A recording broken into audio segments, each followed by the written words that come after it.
धाकड़ खबर, बेखौफसुमा बेबाक अंदाज।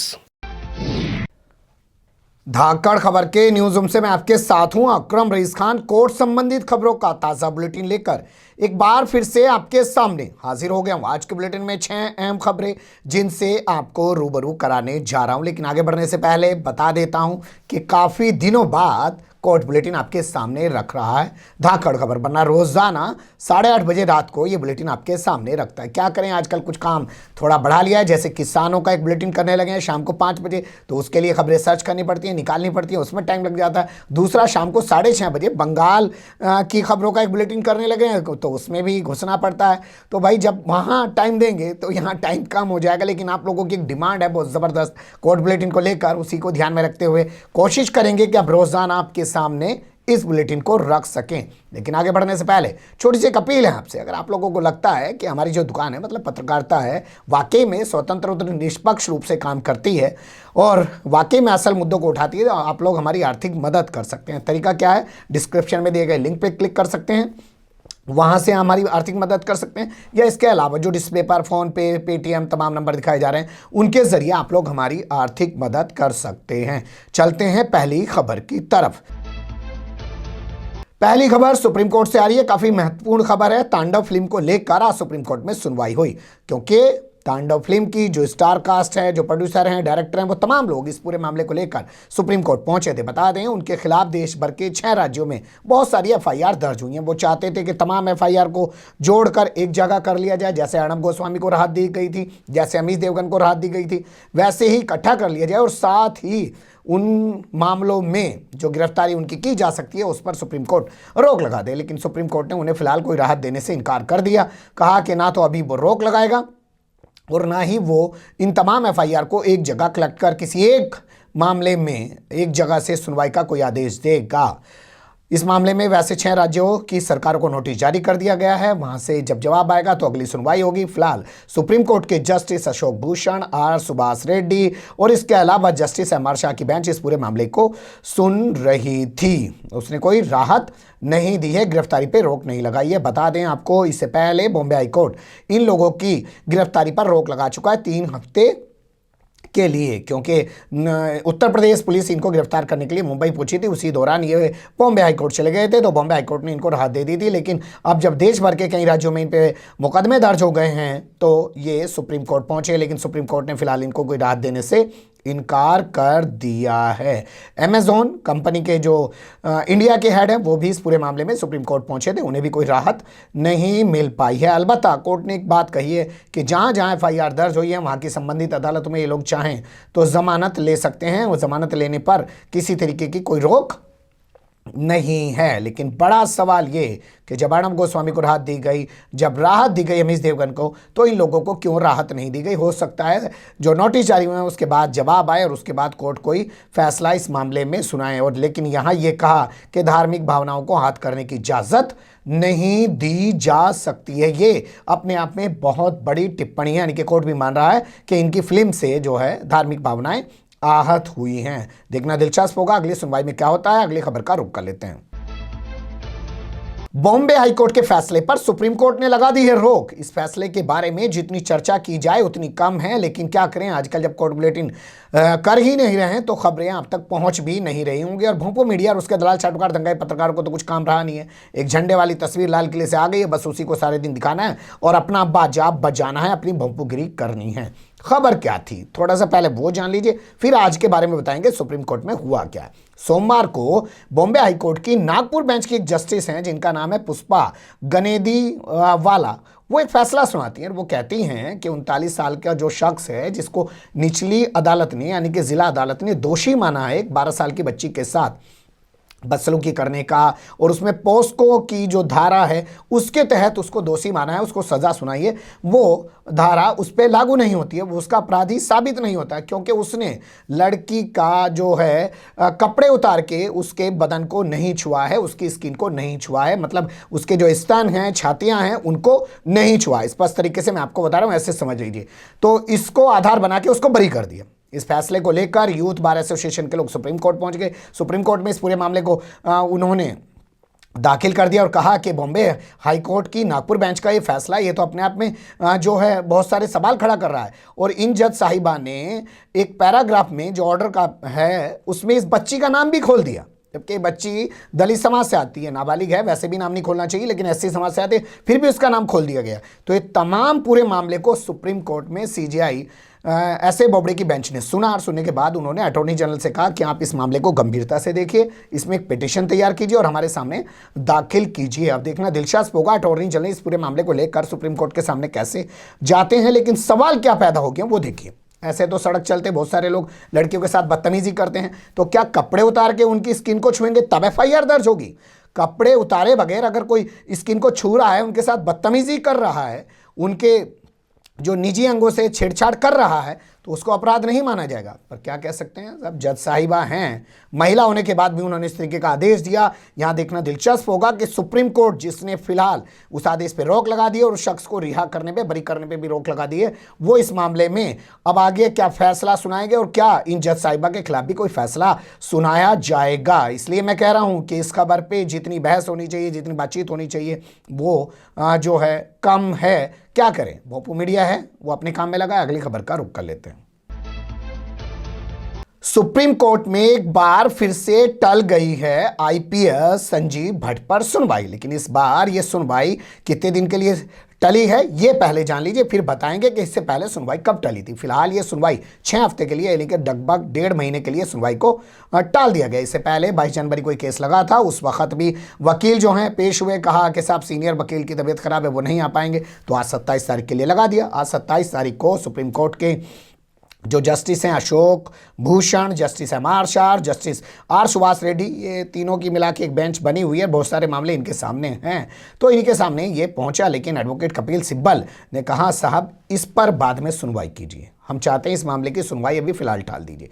ये मामला है उनको जो उम्र कैद की सज़ा सुनाई गई है ना, उसको लेकर सुप्रीम कोर्ट में ये सुनवाई होनी है। लेकिन कपिल सिब्बल कह रहे हैं कि इस पर सुनवाई बाद में कीजिए, पहले सुनवाई कीजिए उस पर जो जून 2019 में एक पिटीशन सुप्रीम कोर्ट में संजीव भट्ट ने दाखिल की थी, जिसमें कहा था कि पूरे केस के अंदर 300 लोग गवाह थे, लेकिन सिर्फ 37 लोगों की गवाही करवाई गई।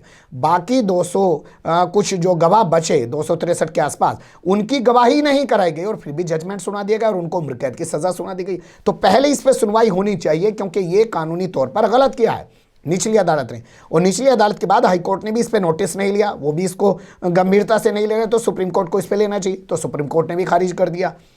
उसके बाद इन्होंने रिव्यू पिटीशन डाली थी उसी मुद्दे पर, यानी कि पुनर्विचार याचिका दाखिल की थी। तो कपिल सिब्बल ने कहा देखिए वो पुनर्विचार याचिका हमारी अभी पेंडिंग पड़ी हुई है आपके सामने, पहले आप उसको सुनिए, बाद में इसको सुनिए।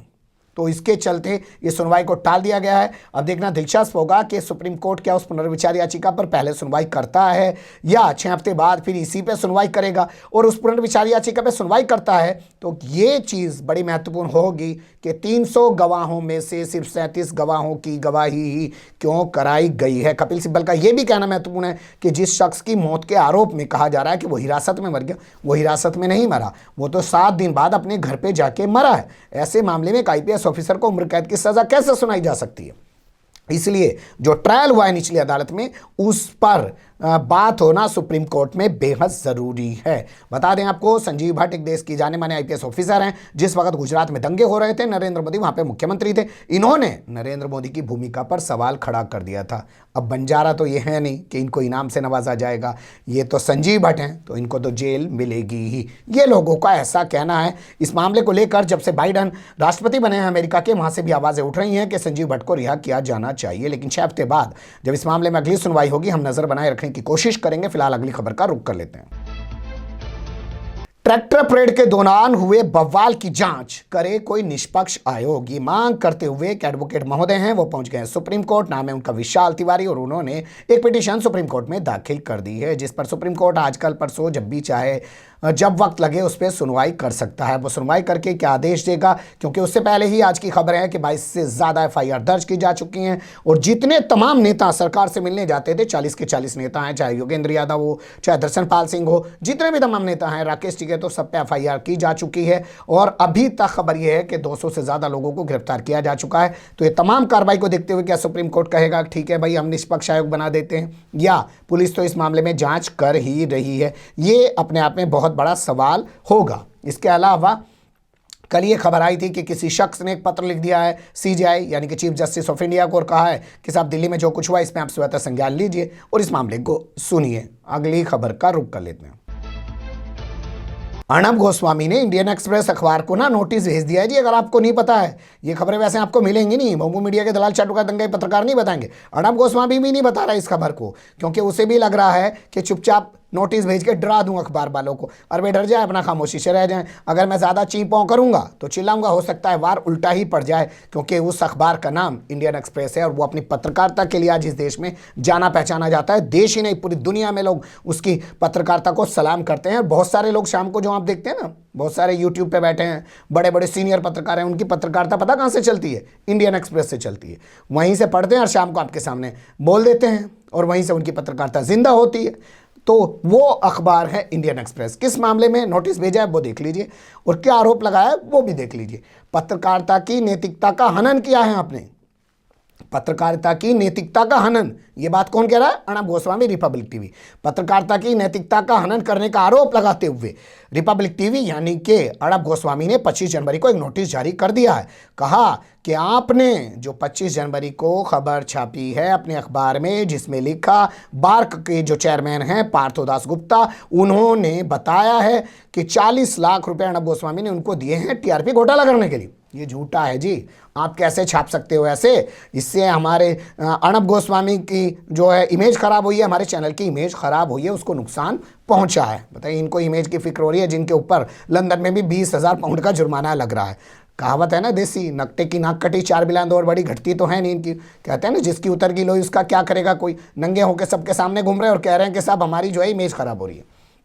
तो ये दावा करते हुए नोटिस भेजा गया कि इससे हमारी इमेज खराब हुई है और आपको इस सब चीज़ों से बाज आना चाहिए। पार्थोदास गुप्ता ने पुलिस के दबाव में ये बयान दिया है। अब बताइए, ये वो लोग हैं जो व्हाट्सएप लीक होने के बाद या पुलिस से मिले व्हाट्सएप के आधार पर रिया गुप्ता को कह रहे थे कि 302 का आरोपी बनाइए, उसको मौत की सज़ा सुनाइए, उसको फांसी दीजिए। ये वो लोग हैं जो पुलिस में दिए गए अपने खिलाफ बयान को कह रहे हैं कि जी वो तो दबाव में ले लिया।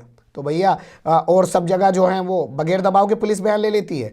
रोज़ ताहिर हुसैन के बारे में किस तरीके की स्टोरियाँ चलाते हैं कि उसकी जो है चार्जशीट सामने आ गई है, और रोज़ क्या नाम है उमर खालिद के खिलाफ किस तरीके की स्टोरियाँ चलाते हैं, लेकिन अपने मामले में देखिए कितना इनको ख्याल है। नोटिस भेज दिया, देखना दिलचस्प होगा इस पूरे मामले पर इंडियन एक्सप्रेस क्या करेगा। पर फिलहाल सूत्रों के हवाले से हमारे पास ये खबर है कि नोटिस भेज दिया गया है।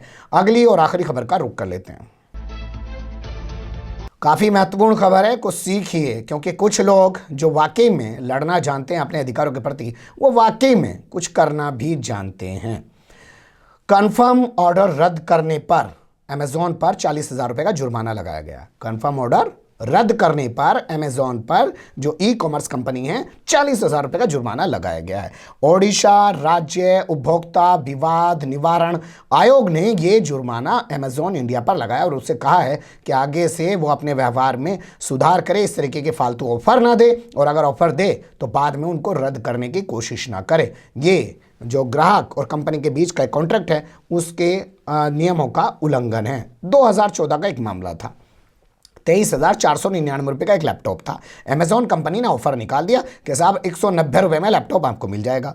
एक लड़का वकालत की पढ़ाई कर रहा था, उसकी नज़र इस ऑफर पे पड़ी तो वो फटाफट गया, उसने 190 रुपये पे किए और वहाँ पर ऑर्डर बुक कर दिया। कुछ देर बाद उसको फ़ोन आया अमेजॉन कंपनी से और कहा कि भैया सुप्रियो रंजन महापात्रा तुम्हारा ऑर्डर कैंसिल किया जाता है, रद्द किया जाता है किन्हीं कारणों के चलते। बस इनके पास तो स्लिप थी, ये पहुंच गए कोर्ट और धीरे धीरे मामला चलते चलते अब आयोग तक आ गया और आयोग ने 40,000 रुपये का जुर्माना ठोक दिया और साफ कह दिया अमेजॉन को कि वो अपने व्यवहार में बदलाव करे। जब उसने ऑफर दिया था, ऑर्डर कंफर्म हो गया था, तो उसके बाद उसको डिलीवरी करनी चाहिए थी, ना कि ऑर्डर को रद्द करना चाहिए था। ये करके उसने कंपनी और ग्राहकों के बीच का जो संबंध है, जो नियम बने हुए हैं, जो तमाम चीज़ें हैं उनका उल्लंघन किया है। बने रहिएगा धाकड़ खबर के साथ।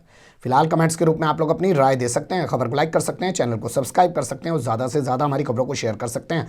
फिर ऐसे ही किसी सुलगते हुए या उलझते मुद्दे लेकर मैं आपके सामने हूँगा हाजिर। फिलहाल अभी मुझे दें इजाज़त।